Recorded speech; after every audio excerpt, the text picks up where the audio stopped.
ఈ 18 సంవత్సరాలు నడుము వంగిపోయి ఈ దురాత్మ పీడితురాలే బాధపడుతున్నాయి ముందు చూశారు. సహజంగా మనకన్ని పరిస్థితులు బాగున్నప్పుడు దేవుడు, భక్తి గట్రా అంటాం. మనం ఊహించని పరిణామాలు మన జీవితంలో జరిగి మనం అనుకోని చేదైన పరిస్థితులు మన బ్రతుకుల్లో వస్తే భక్తిని లక్ష్య పెట్టం. కొంతమంది డైరెక్ట్గా అనేస్తారు కూడా. ఏంటి దేవుని సన్నిధికి రావచ్చు అంటే ఏం చేశాడు దేవుడు? ఉన్నాడా దేవుడు? దేవుడు ఉంటే నాకు ఈ పరిస్థితి ఎందుకు వచ్చింది? దేవుడు ఉంటే అతని కనికరం లేదా, జాలి లేదా, దయ లేదా? నేను ఎవరికే అన్యాయం చేశా? ఎవరి కడుపు కొట్టా? ఎవరి నోరు కొట్టా? ఎవరికే దుర్మార్గం చేశా? నాకు తెలిసినంత వరకు బాగానే ఉన్నాను, 10 మందికి మంచిగా చేశాను కానీ చెడు చేయలే. కానీ నాకెందుకు ఇలా జరిగింది? దేవుడు లేదు, దెయ్యం లేదు, పొండి నేను రాను. 18 సంవత్సరాలు అంతకుముందు ఆమె నిటారుగా ఉంది, చక్కగా ఉంది, బాగానే ఉంది. ఈ దురాత్మ ఎప్పుడైతే ఆమెలో ప్రవేశించి ఆమెను శోధించడం మొదలుపెట్టిందో ఇక నడుం బెండ్ అయిపోయి ఆమె ఒక పేషెంట్ లాగా అయిపోయింది. దయ్యాలు కొన్ని రోగాలను కూడా చూపిస్తాయి. మనకు రోగమే కనపడుద్ది కానీ లోపల పనిచేసే దయ్యం కనపడదు. అందుకే కొన్నిసార్లు దయ్యం వెళ్ళిపోయినప్పుడు కొన్ని రోగాలు స్వస్థత పొందటం మనం చూస్తాం. దేవునికి స్తోత్రం, హల్లెలూయా. తెలుసా మీకు దయ్యాలు రోగాలు కలిగిస్తాయని? మార్కు సువార్త 9లో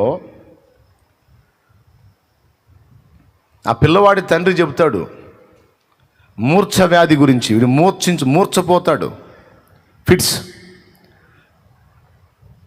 మత్తయిలో అంటాడు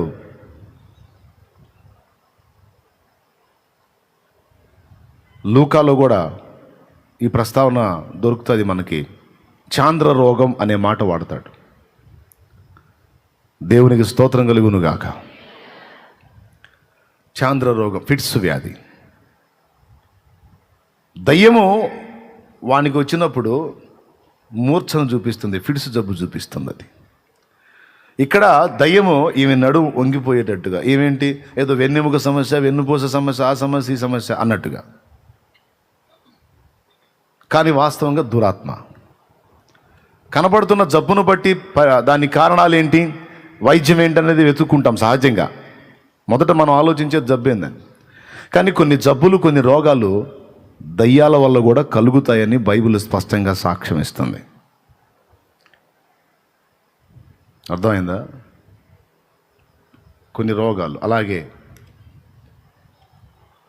పౌలు శరీరంలో ఉన్న ముళ్ళు సాతాను దూత అని వాడాడు. బలహీనతను గురించి మాట్లాడుతూ తనకున్న బలహీనత అపవాది యొక్క దూత, సాతాను యొక్క దూతగా అది నా శరీరంలో ఉంచబడింది. నేను బలహీనుడిని అయ్యాను. బలహీనుడు అంటే శారీరకంగా, ఆత్మీయ జీవితంలో కాదు. ఆత్మీయ జీవితంలో పౌలు పరిశుద్ధ పౌలు, భౌతికంగా బలహీనుడయ్యాడు. ఆ ముళ్ళు, ఆ బలహీనత నా దగ్గర నుండి తొలగిపోవాలని నేను ముమ్మారు ప్రభువుని వేడుకుంటుని, అందుకైనా బలహీనత ఎందే నా శక్తి పరిపూర్ణమగుచున్నదని ఆయన నాతో అన్నాడు. సాతాన్ అనేవాడు ఉంటే వాడు పెట్టే ముళ్ళు అన్నమాట రోగం. అన్ని రోగాలు అలా అయి ఉండకపోవచ్చు, కొన్ని రోగాలు మాత్రం దయ్యం వల్ల కూడా వస్తాయి అనేది మీరు గుర్తిస్తే చాలు. పాయింట్కి వస్తా. స్తోత్రం చెప్పండి అందరూ ప్రభువుకి, గట్టిగా చెప్పండి. అయితే ఇప్పుడు కొద్ది రోజులు మనం సమస్యను ఎదుర్కొని బాధపడితేనే దేవుని మీద విరక్తి వచ్చి దేవుడు లేదు, ఏం లేదంట. కానీ 18 సంవత్సరాలు అదే జబ్బుతో బాధపడుతున్న ఈమె యేసు ప్రభుని ఎక్కడ కలుసుకుంది? ప్రభు ఈమెను ఎక్కడ చూశాడు? సమాజ మందిరంలో చూశాడు. సమాజ మందిరంలో ఏం జరుగుతుందో మీకు తెలుసు. యూదుల సినగోగులో ఏం జరుగుతుంది? దేవుని ధర్మశాస్త్రం బోధింపబడుతుంది, దేవుని వాక్యం ప్రకటింపబడుతుంది. పౌలు సమాజ మందిరాల్లో, అంటే యూదులు గ్యాదర్ అయి వాక్యాన్ని ధ్యానించేటువంటి సమాజ మందిరాల్లో పౌలు ప్రకటించి తర్కించాడు. ఆయన రబ్బూనీలు బోధిస్తారన్నమాట, బోధకులు బోధిస్తారు. ప్రభువారు కూడా సమాజ మందిరాల్లో బోధించాడు. ఏంటి సమాజ మందిరంలో జరుగుతుంది అంటే దైవభక్తి కార్యక్రమమే. దేవుని వాక్యము ప్రకటింపబడుతుంది. ఈమె నిరీక్షణ చూసారా? 18 సంవత్సరాలు ఆ జబ్బుతో ఉండి కూడా ఇంకా దేవుని వదలలేదు, దేవుని యందు నిరీక్షణ కోల్పోలేదు, దేవుని సన్నిధిని వెతకటం మానలేదు, దేవుని వాక్కు వినబడే సమాజ మందిరానికి వెళ్ళటం మానలేదు. దేవుని కనికరము ఈరోజు కాకపోతే రేపు, రేపు కాకపోతే ఎల్లుండి, ఎల్లుండి కాకపోతే వచ్చే సంవత్సరం అయినా సరే ఆయన కనికరం నా మీదకి వస్తుంది అని విశ్వాసంతో కనిపెట్టుకుని దేవుని సన్నిధిని వెతుకుతానే ఉంది.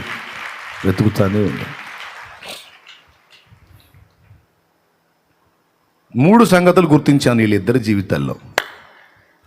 1, సుదీర్ఘ నిరీక్షణ, అంత దీర్ఘకాలం ఎదురు చూడగలగటం, నిరీక్షించటం ఇద్దరు. 2, ఏనాటికైనా నా పరిస్థితి మారి తీరుతుంది అనే తిరుగులేని విశ్వాసం. ఏదో ఒక విధంగా దేవుడు నా యందు దయ చూపుతాడు, జాలి చూపుతాడు, ఖచ్చితంగా నా పరిస్థితి ఏనాటికైనా మారి తీరుతుంది అని ఆమెమో దేవుని కొరకు సమాజ మందిరంలో కనిపెట్టుకుంటే, ఇతనేమో దేవదూత కార్యం కోసం బెతెస్దా కోనేటి దగ్గర కనిపెట్టుకున్నాడు.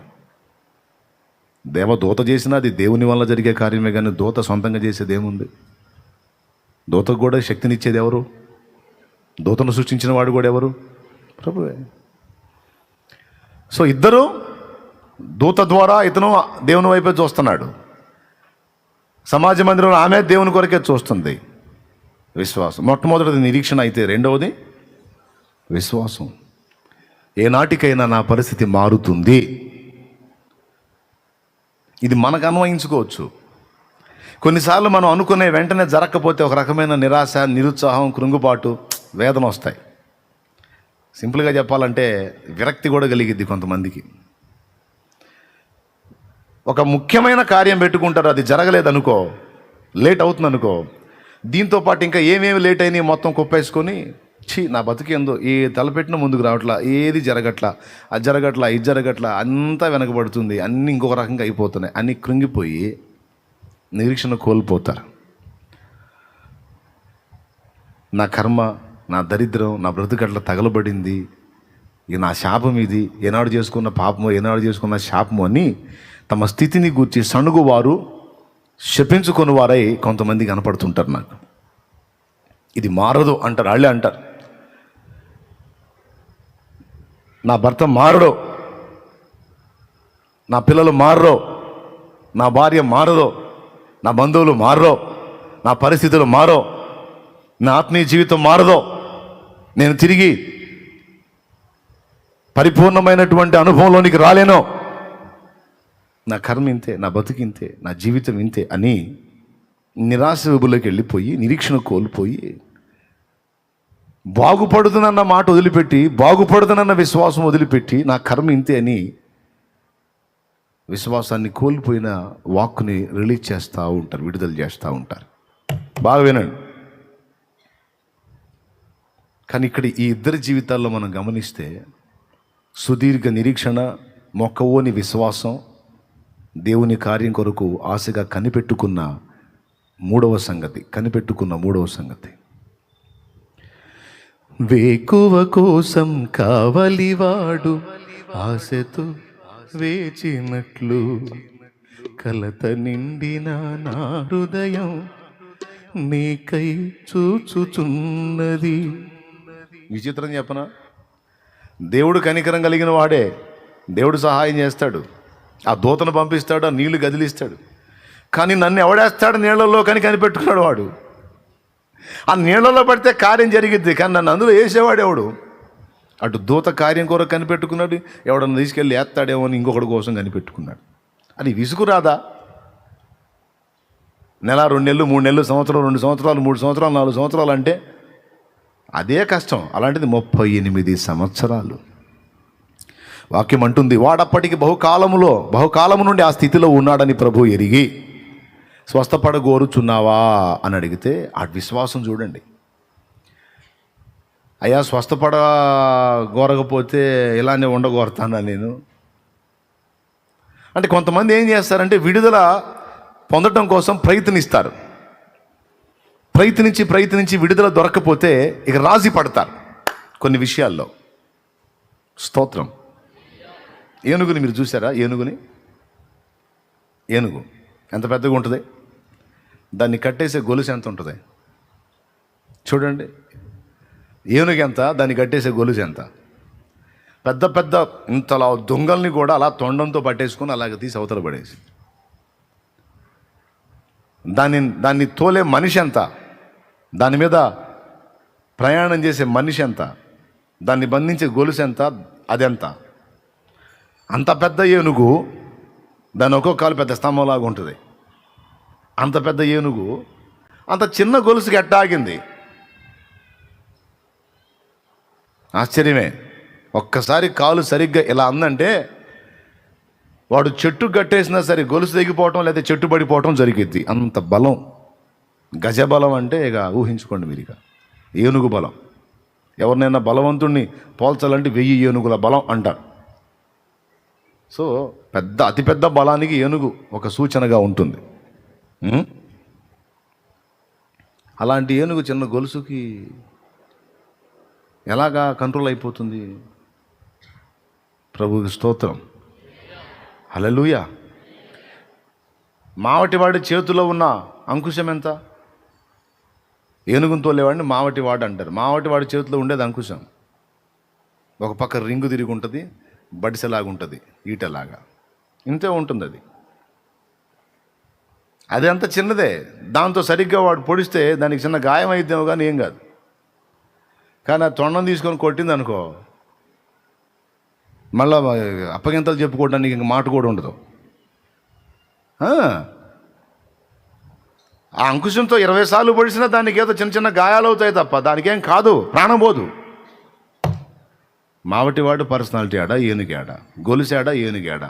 మావటివాడి చేతిలో ఉన్న అంకుశం ఆడా, ఏనుగు ఆడా? అంకుశం మొత్తం కలిపి దాని తోకంత ఉండదు. స్తోత్రం. కానీ చాలా చిన్నమైన ఈ మూటికి ఎట్లా కంట్రోల్ అవుతుంది? అంత పెద్ద ఏనుగు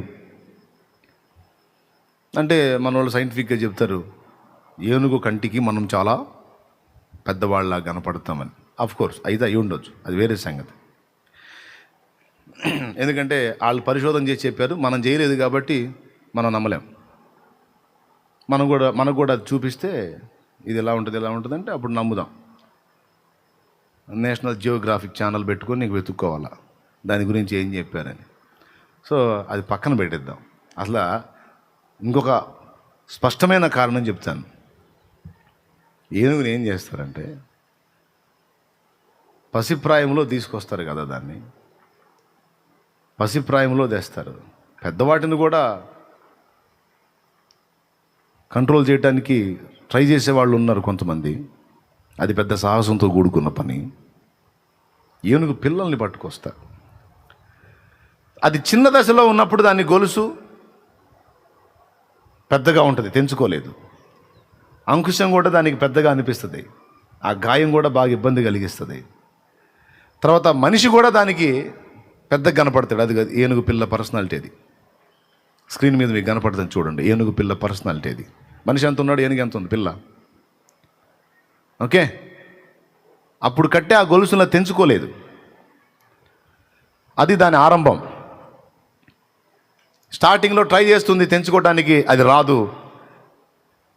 అంకుశం యొక్క గాయం దాన్ని నొప్పి పుట్టిస్తుంది. మనిషి కూడా దానికి పెద్దగా కనిపిస్తాడు. ఇక అలవాటు చొప్పున కొద్ది రోజులు ట్రై చేసి చివరికి ఏం చేసి తెలుసా, ఏనుగు రాజీ పడిద్ది. ఇక ఎంత ట్రై చేసినా నేను ఇంతే అని రాజీ పడిపోయింది.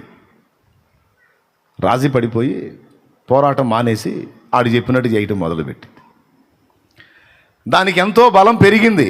ఎంత బలం పెరిగిందంటే అది తెంచుకోవాలని నిజంగా పట్టుబడితే వాడు 20 గొలుసులు వేసినా సరే తుత్తునీళ్ళు అయిపోతాయి, అడ్రస్ కూడా ఉండవు. కంట్రోల్ చేయడానికి వాడు అంకుశం తీసుకొని వస్తే వాడు అంకుశాన్ని గిరగిర తిప్పి నేలకేసి కొట్టిందంటే మళ్ళీ సప్పుడు కూడా ఉండదు. అంత బలం దానికి వచ్చింది, అంత ఆహార్యం దానికి వచ్చింది, అంత దేహం దానికి వచ్చింది. కానీ దాని జ్ఞాపకాల్లో, దాని మైండ్లో ఏది ప్రింట్ అయిపోయింది? నా బతుకింతే, నేను బయటపడలేను, నేను తెంచుకోలేను, నా వల్ల కాదు, కష్టం. కొంతమంది మనుషులు కొన్ని పరిస్థితులకి అలా రాజీ పడిపోతారు. బలహీనతలతో కొంతమంది అలా రాజీ పడతారు. ఇప్పుడా చాలా కాలం నుంచి తాగుతున్నాను నేను, దీని నుంచి బయటపడటం అసాధ్యం అంటారు. ఎందుకు అసాధ్యం? నువ్వు అలాగ అనుకుంటున్నావు, కానీ దాన్ని జయించగలిగే మనోనిగ్రహాన్ని దేవుడు నీలోనే ఉంచాడు. కొద్దిగా నువ్వు ట్రై చేస్తే తప్పకుండా నువ్వు ఎంత సీనియర్ త్రాగుబోతువైనా గెలవచ్చు. త్రాగుడు వల్ల కలిగే నష్టాలని నేను చెప్పను. త్రాగుడు వల్ల ఈ నష్టం కలిగిద్ది, త్రాగితే భార్య పిల్లలు ద్వేషిస్తారు, త్రాగితే అనవసరంగా తనులు తినాల్సి వచ్చి, త్రాగితే డబ్బులు పోతాయి, తాగితే లివర్ పోయిద్ది, అది పోయిద్ది, ఇది పోయిద్ది. ఈ సోదంతా నేను చెప్పేది ఎందుకు? తాగబోతాడు తెలుసు ఆల్రెడీ. ఇంకా పెద్ద లిస్టు వాడే ఇస్తాడు నాకు ఇవ్వమంటే. త్రాగుడు వల్ల కలుగు నష్టములంటే వాడు రాసి ఇస్తాడు. ఎన్ని ఉన్నాయిరా బాబు, నీకు తెలిసినవి కొన్ని, పర్సనల్గా నేను అనిపించి ఇంకా కొన్ని ఉన్నాయి, ఎన్ని ఉన్నాయంట. ఇక్కడ త్రాగుడు వల్ల కలిగే నష్టాలు కాదు, బయట ఎట్టబడాలి, అది సమాధానం. ప్రతి మనిషిలో దేవుడు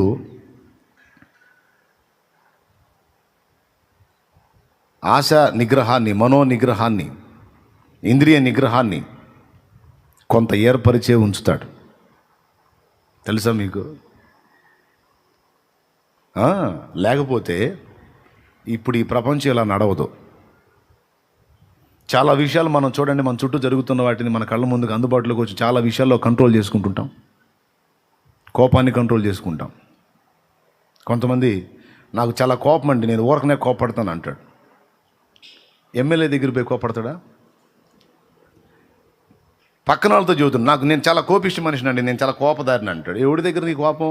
నీ భార్య దగ్గర, నీ పిల్లల దగ్గర, లేకపోతే నీకు భయపడే వాళ్ళ దగ్గర నువ్వు కోపదారివి. పోలీసు వాడి దగ్గరికి పోయి నా కోపం ఏంది అన్నాడు అనుకో, పట్టుకొని కుళ్ళబొడి చాడు పెడతాడు. అవునా కాదా? అంటే అక్కడికి పోయినప్పుడు వీడికి ఎలాంటి తత్వం అన్నా నిగ్రహించుకుంటున్నాడు. ఉందా లేదా? ఉందా లేదా? కొంతమందికి విసుగు ఉంటుంది. నా దగ్గరకు వచ్చినప్పుడు విసుగు నిగ్రహించుకుంటుంటారు కొంతమంది. ఎందుకంటే ఓ పట్టా నేను దొరకను కాబట్టి. పొద్దున్న వచ్చిన వాళ్ళకి ఒక్కొక్కళ్ళకి సాయంత్రం దొరికా నేను. ఈ పగలంతా ఎన్ని తిట్టుకుని ఉంటారు నన్ను. ఛీ,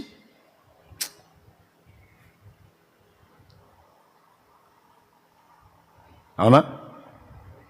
నేను కనపడ్డాను అనుకో, బుద్ధి ఉందా నీకు? బుద్ధి ఉందా? మనిషివేనా నువ్వు? పొద్దున అనంగా వచ్చాను రా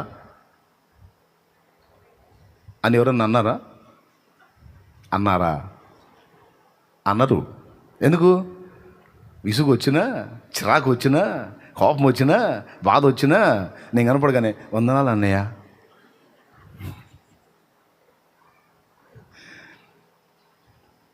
పొద్దున అనంగా వచ్చాను అన్నయ్య. లోపల దుర్మార్గుడు నీ కనికరం లేదంటా. అప్పుడు ఇక పొద్దుననంగా వచ్చావు, అట్టయితే నా సోది కొడిగినని ఇక నేను చెబుతా, నాది నేను చెబుతా. నేను అటు పోయాను, ఇటు పోయాను, ఆడ తిరిగాను, ఏడ తిరిగి, ఇప్పుడు దాకా అక్కడ ఈ చేసి అవి చేసి వచ్చి ఇప్పుడు చేరానంటే, నీకు దగ్గర మ్యాటర్ నీకు కూడా ఉందా? కానీ ఇప్పుడు సరేలే, సరే ఇప్పుడు ప్రార్థన చేయ బాబా అని చెప్పి ఇంక అప్పుడు అడుగుతున్నాడు. అంటే ఈ డే మొత్తంలో విసుగు నేను కనపడగానే నిగ్రహించుకున్నారు. అదే ఓ పురుషుడు నా కోసం అంతసేపు నిరీక్షిస్తే, ఓ తమ్ముడు నిరీక్షిస్తే, అంతసేపు వాళ్ళ ఆవిడ కోసం నిరీక్షించాడా? వాళ్ళ భార్య కోసం ఉదయం నుంచి సాయంత్రం దాకా నిరీక్షించే పరిస్థితి వస్తే, సాయంత్రానికి భార్య అందుబాటులోకి వస్తే, పొద్దున్న నుంచి నిరీక్షిస్తున్నాను అమ్మాయి నీకోసం అంటాడా? వసావ్ పంది, ఏదో కుక్క పంది అని వాడిగా. పవిత్రుడైతేనేమో పవిత్ర జంతువులను పెట్టి, అపవిత్రుడైతే అపవిత్ర జంతువులను పెట్టి, ఇంకా నీ చేతముడైతే పచ్చి బూతులు పెట్టి, ఇంకా ఆవేశం ఆపుకుని పట్టుకుని 4 బాధి. ఇప్పుడు అవన్నీ నన్ను కూడా చేయాలిగా. అంటే ఎక్కడ స్పందించాలో ఎక్కడ స్పందించకూడదు నీ కంట్రోల్ ఉందా లేదా? మరి దేవుడు పెట్టాడా లేదా నీళ్ళు? లేకపోతే అసలు ఏ మనిషి అన్న ఆగుతారా? చెప్పరేమండి. సహజ సిద్ధంగానే దేవుడు ప్రతి మనిషిలో కొంత సెల్ఫ్ కంట్రోల్ అనేది పెట్టాడు. అర్థమైందా? ఏ పాపమైనా అధిగమించడానికి అవకాశం ఉంది. రాజీ పడకూడదు. పరిస్థితులు మారతాయో లేదో, ఇక ఇంతే, ఈ బలహీనతలు ఇంతే, ఈ సమస్యలు ఇంతే, నా జీవితం ఇంతే, నా బ్రతికి ఇంతే, ఆడి బతికి అంతే, ఎలా బతికి ఇంతే, అంతా ఇంతే అంతే. అరే అట్లా ఎందుకు అనుకుంటున్నావు? బలహీనతల దగ్గర నుంచి ప్రతిదీ అధిగమించడానికి అవకాశం ఉంది. ఉంది. నీలో దేవుడు ఉంచినటువంటి ఆ మనోనిగ్రహాన్ని, ఆశా నిగ్రహాన్ని, ఇంద్రియ నిగ్రహాన్ని దేవుణ్ణి ఆశ్రయించి దేవుని ఆత్మ ద్వారా బలోపేతం చేసుకుంటే ఎంత బలహీనత, ఎన్ని సంవత్సరాల బలహీనత అయినా ఖచ్చితంగా జయించగలుగుతావు. నాకు తెలిసిన ఒక సోదరుడు ఉన్నాడు, సుమారుగా 30 సంవత్సరాల నుంచి విపరీతంగా తాగుతూ ఉన్నాడు. ఆయన త్రాగుడు అనే వ్యసనానికి బానిస అయిపోయాడు. ఒక ఇంట్లో ఆయన ఉండి ఇంటికి నిప్పు పెట్టుకున్నాడు, అది తగలబెడితే అందులో కలిసి కాలిపోవాలని. తాగి హైవే రోడ్ల మీదకి వెళ్ళి వచ్చే లారీలను ఆపుతూ ఉంటాడు. ఆపుతామంటే మామూలుగా చేయెత్తి ఆపడు. వచ్చే లారీ ముందు సడన్గా అడ్డొస్తాడు. ఎందుకు? సావాలని. తాగి. అలాంటి మనిషి. నేను వాళ్ళ ఇంటికి దగ్గర కూటమి పెడితే నేను యేసయ్య పాట పాడుతుంటే ఆ పాటకి స్టెప్పులు వేస్తున్నాడు ఆయన. అది కూడా ఆయన ఎక్కడో దూరంగా ఉండేస్తే పర్లా, నా టేబుల్ దగ్గరికి వచ్చి అట్లా పక్కన నిలబడి ఎగురుతున్నాడు. అట్లా అంటున్నాడు. జాతరలు వేస్తారే ఆ స్టెప్పులు ఎగురుతున్నాడు. ఏం చేయాలని నేను? కూర్చున్న తమ్ముళ్ళు చెల్లెళ్ళు ఏమని చూస్తున్నారు, గుటకలు మింగుతా కోపంతో. వాళ్ళకి సైగ చేశా. అతను వాస్తవంగా మద్యం సేవించి ఉన్నాడు, కానీ అతడు ఇక్కడికి రాకూడని స్పాట్ ఇది. ఇక్కడికి రాకూడని స్పాట్, రాకూడని స్థలం ఇది.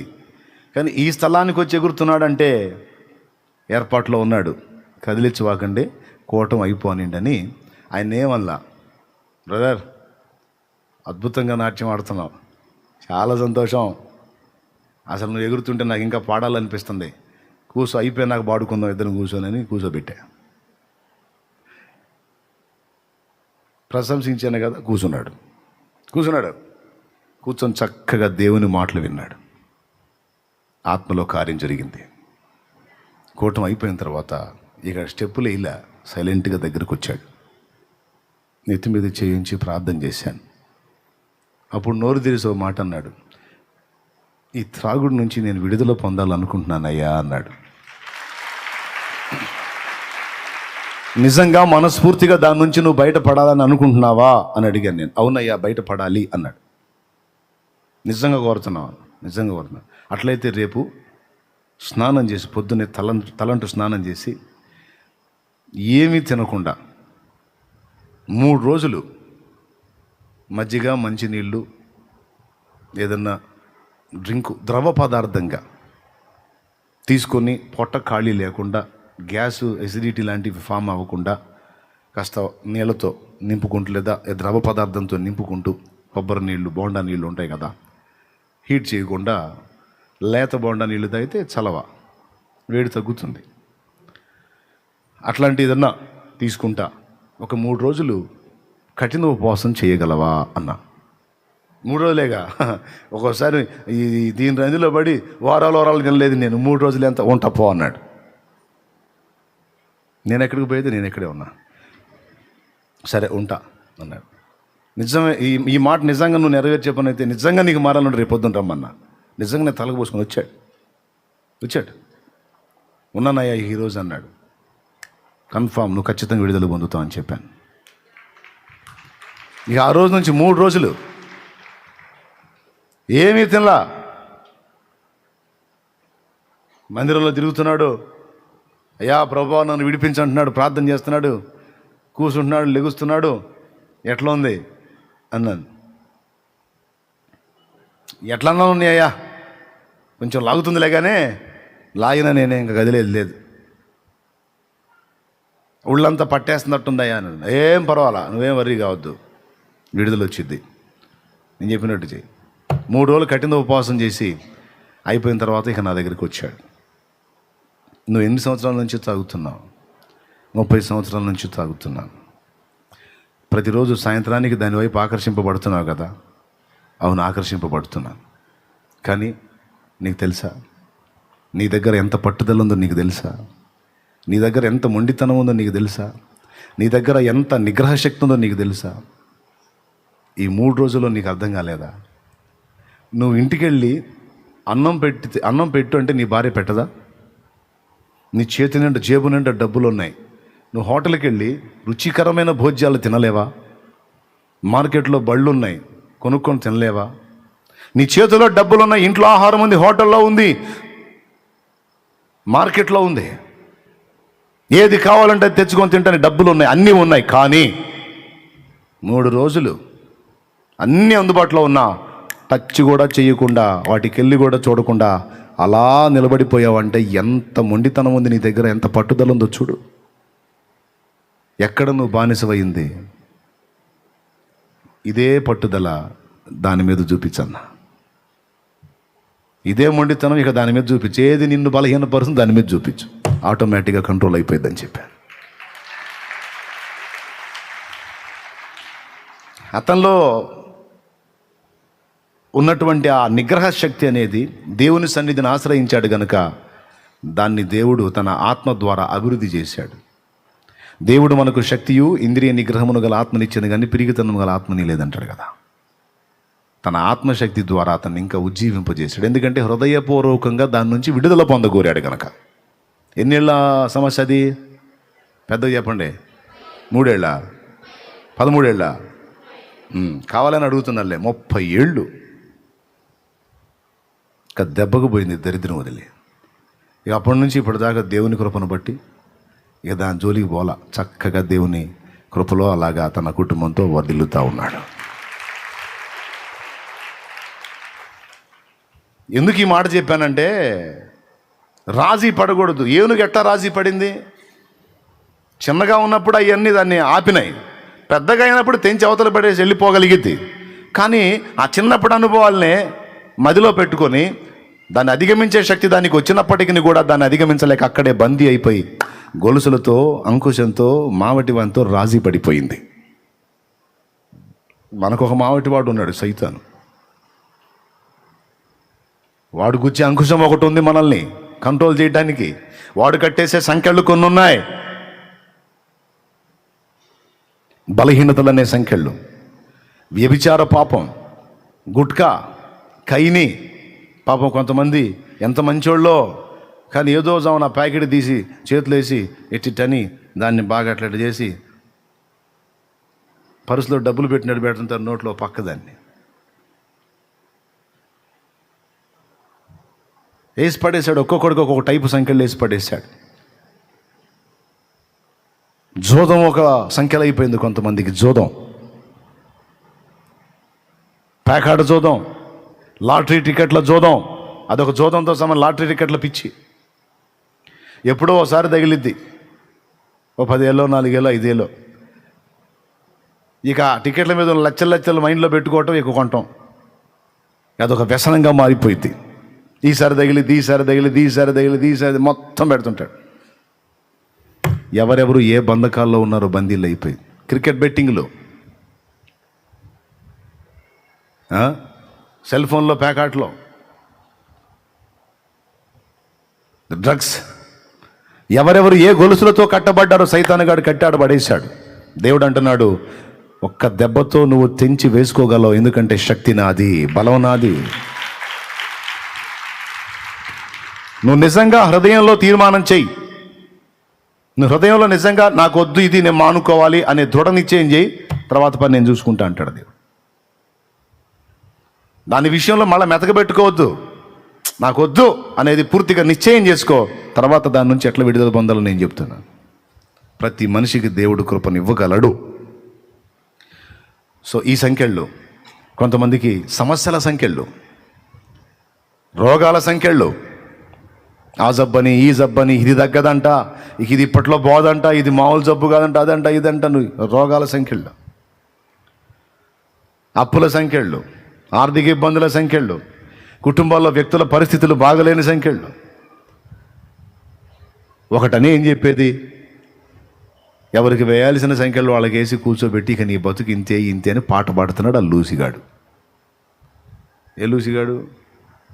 సైతానోడు.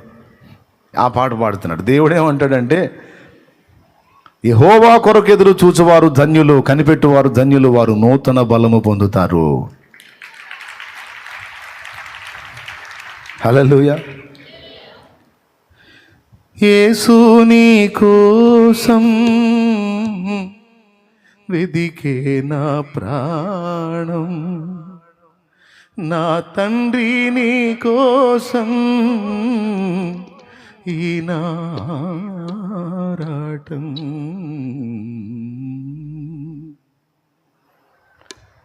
ఆయన కదిలితే, ఆయనకు వస్తే వీళ్ళిద్దరికి ఏం జరిగిందో చూడండి. అయిపోయి 3. మొట్టమొదటిది ఏంటిది? నిరీక్షణ. నిరీక్షణ, ఎదురుచూపు, నిరీక్షణ. పెద్ద చెప్పండి. ఎన్ని రోజులు? విడుదల వచ్చేంత వరకు ఎదురు చూస్తా. ఇది ఇంతే అని అనను, రాజీ పడను. చెప్పు, రాజీ పడను. చెప్పు. దేంతో? బలహీనతలు కావచ్చు, సమస్యలు కావచ్చు, బాధలు కావచ్చు, నిందలు కావచ్చు, అవమానాలు కావచ్చు, రోగాలు, శరీర సంబంధమైన సమస్యలైనా ఆత్మ సంబంధమైన సమస్యలైనా రాజీ పడను. నా దేవుడు శక్తిహీనుడైతే రాజీ పడతా. ఆయన ఎల్ షడ్డాయ్, సర్వశక్తి గల దేవుడు. సరిగా దేవుని గురించి ఎరగని స్థితిలో ఉన్న వారే అంత నిరీక్షణ కలిగి ఉన్నప్పుడు నేనెందుకు నిరీక్షణ కోల్పోవాలి? ఎన్నో కార్యాలు చేసి నా ముందు సాక్ష్యాలుగా నిలిపిన నా యేసయ్య నాకుంటే నాకెందుకు నిరీక్షణ ఉండదు? నాకుంది. చెప్పండి అందరూ, నాకు నిరీక్షణ ఉంది. ఎంతవరకు? కార్యము జరిగేంత వరకు నిరీక్షణ ఉంది. హల్లెలూయా. రెండవది, దేవుని కనికరం మీద, దేవుడు నన్ను దర్శించే విషయం మీద నాకు విశ్వాసం ఉంది. ఎందుకంటే అన్ని సంవత్సరాలు పాపం వాడు అక్కడ ఉంటే, 38 సంవత్సరాలు, ఒక రకంగా చెప్పాలంటే మనోడు అక్కడ డ్యూటీలో జాయిన్ అయినప్పుడు యేసయ్య ఇంకా మరియమ్మ కడుపులో పుట్టలా. వాడు 38 కదా, మరి యేసయ్యకి 30 తర్వాత కదా సేవకు వచ్చింది. అర్థమైందా?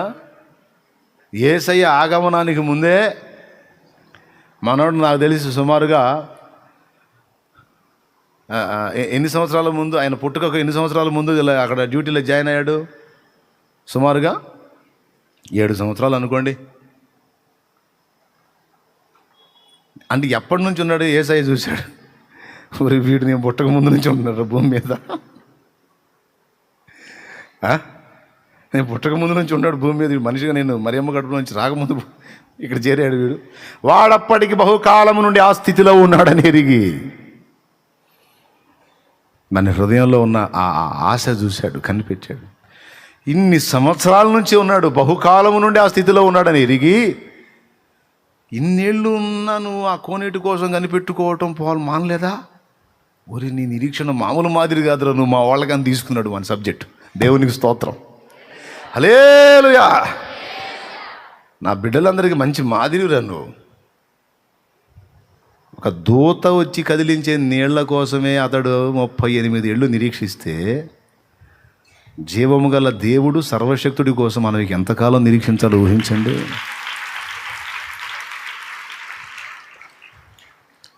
దూతల గురించి జాలి, దయా, కనికరం ఏమైనా చెప్పారా? దూతల గురించి కరుణాస్వరూపులు, దయామయులు, దూతలు మంచివారు, దూతలు అలాగా, దూతల ప్రేమ ఇది, దూతలకు అది, దూతలు అట్లా.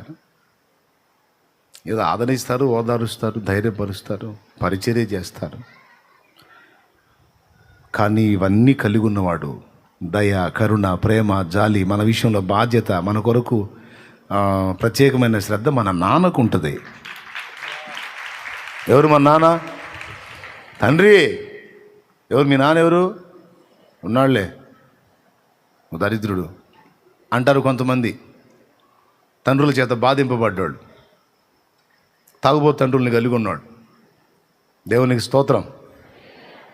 అందరూ కొందరు తిడతారు, డైరెక్ట్గా తిడతారు. ఈ భూ సంబంధమైన మనుషుల గురించి నేను మాట్లాడట్లా. పరలోక తండ్రి, నిన్ను నన్ను సృష్టించిన తండ్రి ఆయన ఉన్నాడు మనకు. ఆయన కోసం ఇంకెంత కనిపెట్టుకోవాలి? దూత కోసమే 38 అయితే దేవుని కోసం 38 76 ఒక జీవితకాలం అంతా ఎదురు చూడొచ్చు. ఆయన యందు ఉంచిన మన నిరీక్షణ, ఆయన మీద మనం కలిగి ఉన్న విశ్వాసం మనల్ని సిగ్గుపరచదు అని లేఖనంలో స్పష్టంగా రాసుంది.